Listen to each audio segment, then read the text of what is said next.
Hello class, मैं दुर्गेश कुमार सिंह आपका स्वागत करता हूं दुर्गेश सिंह क्लासेस में। पार्ट 5 में आप लोग आणविक ठोस को समझ चुके होंगे। आज हम आप देख लेते हैं धात्विक ठोस और हो सकेगा तो आयनिक ठोस। धात्विक और आयनिक ठोस को आज हम आप देख लेते हैं। अब धातु किसे कहेंगे, समझने वाली बात है। भैया धातु क्या है, ये हम आप कक्षा 10 में पढ़ चुके हैं, कक्षा 11 में भी पढ़ चुके हैं। तो जब ये हमको अच्छे से पता चल गया है कि धातु किसे कहते हैं, कि धातु क्या है भैया, ऐसे पदार्थ या ऐसे तत्व जो इलेक्ट्रॉन त्याग कर धनायन बनाने की प्रवृत्ति रखते हैं, उन्हें हम क्या कहते हैं, धातु कहते हैं। ऐसे तत्व या पदार्थ जो इलेक्ट्रॉन त्याग कर धनायन बनाने की प्रवृत्ति रखते हैं, धातु कहलाते हैं। तो सीधी सी बात है कि धातु परमाणुओं से जो हमारा ठोस बनेगा उसको हम क्या कह देंगे, धात्विक ठोस कह देंगे। थोड़ा सा धातु की संरचना समझ लेते हैं हम अब। जैसे मान लीजिए कि ये एक छोटा सा हमने क्रिस्टल ले लिया, छोटा सा क्रिस्टल, ये हमारे हो गए कौन से, धातु के आयन, धातु के आयन, और इन्हीं से लगा हुआ है क्या, इलेक्ट्रॉन। ये छोटा छोटा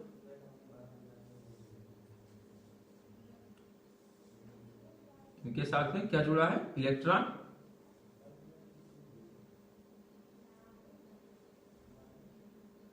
ये देखिए क्या लगा हुआ है, इलेक्ट्रॉन। इनको हम क्या कह देंगे, इनको कह देंगे धातु आयन, धातु आयन। और ये क्या है, इलेक्ट्रॉन, इलेक्ट्रॉन, इलेक्ट्रॉन। देखिए अब यहां ऐसा नहीं है कि हर आयन के पास केवल एक ही इलेक्ट्रॉन होगा। बहुत सी धातुएं हमारी होती है, इलेक्ट्रॉन का एकदम महासागर भरा होता है। कैसे समझिए उसको कि इलेक्ट्रॉन कैसे भरा होता है। मान लीजिए भैया कि ये हमारे क्या हो गए, बड़े आकार में आपको दिखाई दे रहे हैं, इनको हम क्या कह देंगे, धातु आयन कह देंगे। तो बाकी ये जो गैप हमको मिल रहा है, ये गैप जो दिखाई दे रहा है, इसको हम क्या कह सकते हैं, इलेक्ट्रॉन का सागर कह सकते हैं। इलेक्ट्रॉन का जो है क्या कह सकते हैं, समुद्र कह सकते हैं। ये क्या है, इलेक्ट्रॉन सागर या इलेक्ट्रॉन समुद्र है। यहां पर इलेक्ट्रॉनों की बहुत ज्यादा अधिकता है। अब जब इलेक्ट्रॉनों की अधिकता इतनी ज्यादा है तो इसको हम कहीं से थोड़ा सा चार्ज दे देंगे तो वो चार्ज दूसरे इलेक्ट्रॉन को क्या करेगा, प्रेशराइज करेगा, और ये इलेक्ट्रॉन हमारा आगे की ओर निकल जाएगा।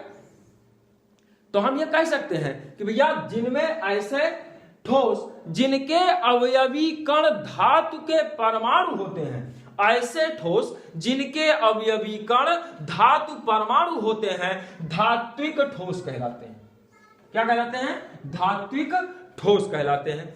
अब धात्विक ठोसों की खासियत समझिए। इनमें इलेक्ट्रॉन क्या होते हैं, स्वतंत्र होते हैं, जो संपूर्ण क्रिस्टल में इक्वली बटे होते हैं, बराबर रूप से बटे होते हैं। और इलेक्ट्रॉनों के गतिशीलता के कारण ही धात्विक ठोस जितने होंगे। अब देखिए इलेक्ट्रॉन इसमें क्या है, गतिशील है। सारे के सारे इलेक्ट्रॉन हमारे कैसे हैं, गतिशील हैं। जब इलेक्ट्रॉन गतिशील है तो सीधी सी बात है कि इलेक्ट्रॉनों के प्रवाह के विपरीत दिशा में क्या चलती है, विद्युत धारा।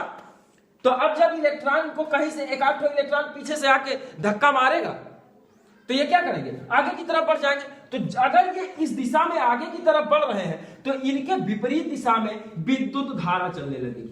क्या चलेगी, विद्युत धारा। अब जब इनमें विद्युत धारा चलेगी तो यहां से एक पॉइंट तो हमारा क्लियर हो जाता है कि धात्विक ठोस क्या होते हैं, विद्युत सुचालक होते हैं, विद्युत सुचालक होते हैं। ठीक, आघातवर्ध होते हैं। कैसे होते हैं, आघातवर्ध। आघातवर्ध का मतलब होता है अगर किसी चीज को ले लिया जाए और उसको जोर जोर से किसी भारी सामान से पीटा जाए तो उसमें क्या हो, उसका क्षेत्रफल बढ़ना शुरू हो जाए, उसका क्षेत्रफल बढ़ना शुरू हो जाए। और जब क्षेत्रफल बढ़ना शुरू हो गया तो उसका आकार धीरे धीरे बदल जाएगा। जैसे सोचिए कि हम एक छोटा सा इतना बड़ा जो है ले लेते हैं एल्यूमिनियम का टुकड़ा, एक छोटा सा एल्यूमिनियम का टुकड़ा ले लेते हैं और उस एल्यूमिनियम को एकदम तगड़े से, क्योंकि जितनी भी धातुएं हैं उनमें सबसे ज्यादा घनत्व एल्यूमिनियम का होता है। अब इतने छोटे से एल्यूमिनियम के टुकड़े को अगर हम हथौड़े से पीटना शुरू करें तो इससे हम भैया बड़ी से बड़ी चादर, कम से कम इतनी बड़ी चादर आसानी से बना सकते हैं। तो मतलब क्या निकला यहां पे, हमने इस पे चोट मारी और चोट मारने के बाद ये हमारा फैलता चला गया, यानी कि इसका जो क्षेत्रफल था उसमें इंक्रीमेंट हो गया, इसका क्षेत्रफल बड़ा हो गया। तो इसी क्वालिटी को हम क्या कह देते हैं, आघात वर्धनीयता। अगली क्वालिटी इनकी हो जाती है कि तन्यता पाई जाती है। अब तन्यता क्या है, तनन क्षमता। किसी चीज को आप ले लीजिए और उसको एकदम, ये देखिए जैसे इरेजर है हमारा कपड़ा जिससे मिटाया जाता है, वो इसको अभी ऐसे ढीला छोड़ देंगे, एकदम पास पास है, और इसको आप क्या कीजिए, ऐसे टाइट कर दीजिए। ये देखिए अणु दूर दूर हो गए, हम अपना बल लगा चुके, तो ऐसे दूर दूर आपका अणु हो जाएंगे। तो ये कहने का मतलब में क्या पाया जाता है, तन्यता। इसी चीज को क्या कह देंगे हम, आप तन्यता कह देंगे। तो इनमें क्या क्या पाया जाता है, ये विद्युत सुचालक होते हैं, आघातवर्ध होते हैं, तन्य होते हैं, इनमें तन्यता का गुण पाया जाता है। साथ ही साथ हम आप कह सकते हैं कि इनको जो है पीट पाट के क्या बनाया जा सकता है, चद्दर वगैरह बनाया जा सकता है, तार बनाई जा सकती है। तारे तन्यता के गुण के कारण ही क्या बनाया जा सकता है, तार। और सबसे ज्यादा जो तनन क्षमता है वो किसमें, गोल्ड में पाई जाती है भैया। सबसे ज्यादा तनन क्षमता गोल्ड में पाई जाती है। अब 1 ग्राम सोना, अब देखेंगे तो 1 ग्राम सोना कितना होगा, बहुत थोड़ा सा होगा, लेकिन इसकी डेंसिटी थोड़ी सी कम होती है, और डेंसिटी कम होने के कारण जो है 1 ग्राम सोना भी मायने रखता है। तो इसकी तनन क्षमता, 1 ग्राम सोने के तार को तान करके, उसको तनन करके, लंबा करके, खींच करके हम 2 किलोमीटर लंबी तार बना सकते हैं। अब एल्यूमिनियम वाले तार लगाने की तुलना में सोने का तार लगाना तो बहुत ही कम खर्चीला होगा, बिल्कुल सीधी सी बात है, लेकिन क्या उसमें मजबूती वही होगी। तो इसकी वजह से ज्यादातर किसका यूज किया जाता है, एल्यूमिनियम वायर का प्रयोग किया जाता है।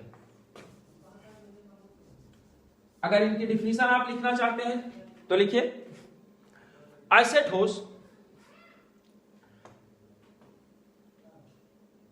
जिनके अवयवी कण, ऐसे ठोस जिनके अवयवी कण धातु परमाणु होते हैं,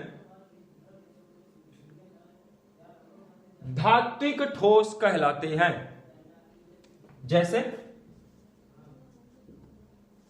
copper, silver, iron, gold, platinum, sodium, ये सब क्या है, धातुएं हैं। और हमारी पेरियोडिक टेबल आप देखेंगे तो पेरियोडिक टेबल में सबसे ज्यादा क्या है, सबसे ज्यादा भैया धातुएं भरी पड़ी हैं।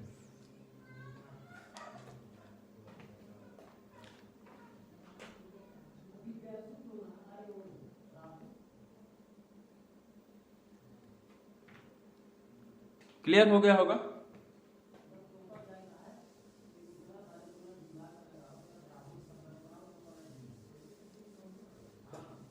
अब अगला हम आप देख लेते हैं आयनिक ठोस। आयन क्या होते हैं पहले इनको समझ लेते हैं, उसके बाद क्या देखते हैं आयनिक ठोस किसे कहेंगे। आयनिक ठोस के बाद अगर आपको वीडियो के दौरान कहीं कोई प्रॉब्लम हो रही हो, कोई समस्या हो, तो आप कमेंट बॉक्स में जरूर लिखें, आपकी समस्या का समाधान किया जाएगा।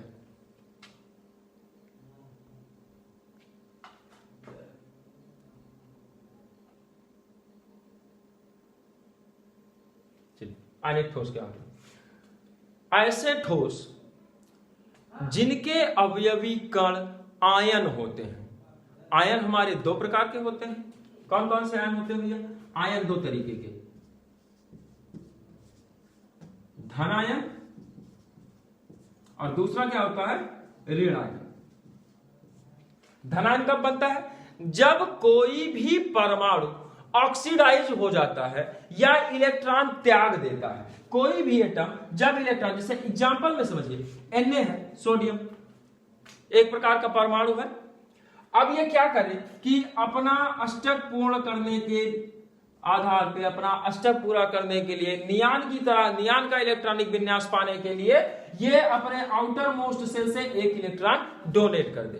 तो जब 1 इलेक्ट्रॉन ये अपने आउटर मोस्ट सेल से बाहर संयोजी कोष से या बैलेंस सेल से बाहर निकाल देता है, तो उसको हम आप क्या कहते हैं, फिर ये आयन बना लेता है। चूंकि अभी आप ध्यान से समझिए, तो यहां पे आपके इलेक्ट्रॉनों की संख्या है 11 और प्रोटॉनों की भी संख्या कितनी है 11, लेकिन जब इसने एक इलेक्ट्रॉन त्याग दिया तो यहां पर इलेक्ट्रॉनों की संख्या हो गई 10 और प्रोटॉनों की संख्या अभी भी क्या है 11 है। तो इस तरीके से देखिए, तो इलेक्ट्रॉनों और प्रोटॉनों का जो चार्ज होता है वो लगभग सिमिलर होता है, इक्वल होता है। बस एक पे इलेक्ट्रॉन पे आपका कितना माइनस चार्ज होता है और प्रोटॉन पे आपका प्लस चार्ज होता है। तो इस तरीके से, जबकि चार्जेस दोनों के समान है, लगभग में, बिल्कुल इक्वल नहीं है लेकिन लगभग में दोनों के चार्जेस समान है। तो अब आप देखिए, इस सोडियम पर एक प्रोटॉन का चार्ज बढ़ गया, एक प्रोटॉन का चार्ज इस सोडियम पर आपका बढ़ गया, इसीलिए उसी चार्ज को हम प्लस चिन्ह से दिखा दिए। तो इस तरीके से हमारा क्या बन गया, ये धनायन। इसको हम क्या कह देंगे, सोडियम धनायन, सोडियम धनायन। अब दूसरा देख लेते हैं, जो हमारे नॉन मेटल्स वगैरह हैं, जैसे क्लोरीन है। अब क्लोरीन अपने करीबी की तरह जो है अष्टक प्राप्त करना चाहेगा, तो इसका सबसे ज्यादा करीबी कौन सा है भैया, क्लोरीन के बाद आर्गन आ जाता है। अब ये आर्गन वाला इलेक्ट्रॉनिक विन्यास जो है प्राप्त करना चाहेगा, जब ये आर्गन की तरह इलेक्ट्रॉनिक विन्यास प्राप्त करना चाहेगा, तो आपको पता है कि आर्गन का एटॉमिक नंबर 18 होता है और ये 18 इलेक्ट्रॉन अपने आउटर मोस्ट सेल में करना चाहेगा, जबकि इसके पास कुल 17 है। तो ये क्या करता है कि एक इलेक्ट्रॉन ये गेन कर लेता है। जब ये एक इलेक्ट्रॉन गेन कर लेगा, तो इसमें आप प्रारंभ में देखिए, तो इलेक्ट्रॉनों की जो संख्या है वो 17 है और प्रोटॉनों की भी संख्या कितनी है, वो भी 17 है। लेकिन जब इसने एक इलेक्ट्रॉन और ले लिया, एक इलेक्ट्रॉन और ले लिया, तो इसमें इलेक्ट्रॉनों की संख्या हो गई 18 और प्रोटॉनों की संख्या हो गई हमारी 17। अब आप देखिए, एक इलेक्ट्रॉन का चार्ज इस पर एक्स्ट्रा आ गया। जब एक इलेक्ट्रॉन का चार्ज इस पे एक्स्ट्रा आ गया, तो उसी को हम किससे दिखा दिए हैं, माइनस चार्ज से। उसी अभी हमारा क्या बन गया, ऋणायन बन गया। आयन ये भी है, लेकिन कैसा चार्ज है, ऋणात्मक आवेशित है। आवेश कैसा है, इस पे ऋणात्मक है, इसलिए हम इसको क्या बोल देंगे भैया, ऋणायन बोल देंगे। तो आयनिक ठोस अब कैसे बनेगा, इसको समझिए। ये हमारा सोडियम आयन, इस पर कुछ वैद्युत आवेश और लगभग उतना ही वैद्युत आवेश किस पर है, Cl माइनस पर है, लेकिन ये धनात्मक विद्युत आवेश इस पर होगा और इस पर ऋणात्मक विद्युत आवेश होगा। सोडियम पर धनात्मक विद्युत आवेश और क्लोराइड आयन पर क्या होगा, ऋणात्मक विद्युत आवेश। तो अब इन दोनों के बीच में क्या हो जाएगा, जब आपके चार्जेस डिफर होते हैं तो उनके बीच में अट्रैक्शन हो जाता है। जब चार्जेस क्या है, डिफर है, तो इनके बीच में क्या हो जाएगा, अट्रैक्शन। ये दोनों एक दूसरे से आकर के मिल जाएंगे। जैसे ही एक दूसरे से आकर के मिल जाएंगे, तो हम इनके बीच में क्या कार्य कर रहा है, स्थिर वैद्युत आकर्षण बल। तो स्थिर वैद्युत आकर्षण बल के कारण आपके Na+ और Cl- दोनों मिल जाएंगे। तो अब इन दोनों का जो फॉर्मेशन हुआ है, ये जो हमारा अणु फॉर्म हुआ है, अणु जो बना है, वो किससे बना हुआ है, आयनों से बना हुआ है। देखिए, दोनों आयन मिल गए हैं और दोनों आयन मिल करके एक कंपाउंड बना लिए हैं। तो इसी कंपाउंड को हम आप क्या कह देते हैं, NaCl कह देते हैं। और आयनों से मिल करके बना है, इसलिए इसको क्या बोल देंगे, आयनिक अणु बोल देंगे।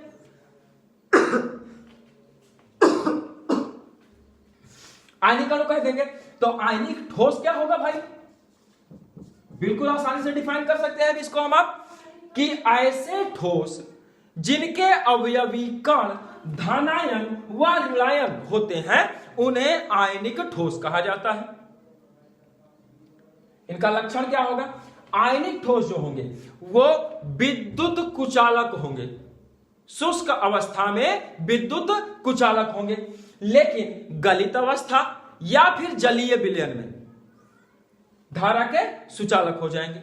गलित अवस्था या जलीय विलयन में धारा के सुचालक हो जाते हैं।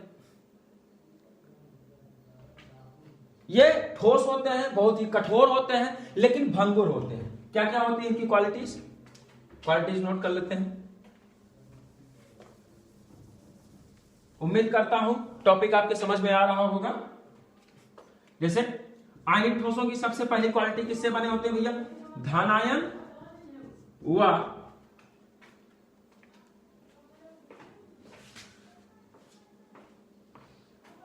Just wait, there is a problem.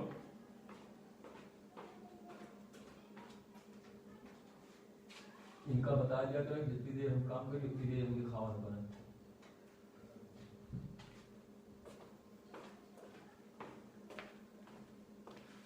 Sorry, welcome back to class. ये किससे बने होते हैं? धनायन व ऋणायन के संयोग से बने होते हैं। धनायन व ऋणायन के संयोग से बने होते हैं। इनके बीच क्या पाया जाता है? स्थिर वैद्युत आकर्षण बल पाया जाता है। स्थिर वैद्युत आकर्षण बल, स्थिर वैद्युत आकर्षण बलों द्वारा जुड़े होते हैं। बलों द्वारा जुड़े। इनके जो आयंस हैं, ये आयंस किससे जुड़े होते हैं? स्थिर वैद्युत आकर्षण बल द्वारा जुड़े होते हैं। आगे समझिए बात को। ये शुष्क अवस्था में धारा के कुचालक होते हैं। शुष्क अवस्था में, शुष्क अवस्था में धारा के कुचालक होते हैं। कुचालक, किंतु गलित या जलीय विलयन में, जलीय विलयन में सुचालक हो जाएंगे। अब देखिए, चूंकि सबसे ज्यादा जो हमारा बल प्रबल होता है साइंस में, वो हमारा होता है स्थिर वैद्युत आकर्षण बल। अब जब ये बहुत ज्यादा प्रबल बल है तो इनका गलनांक और क्वथनांक भी उच्च होगा। गलनांक और क्वथनांक, गलनांक व क्वथनांक उच्च होता है।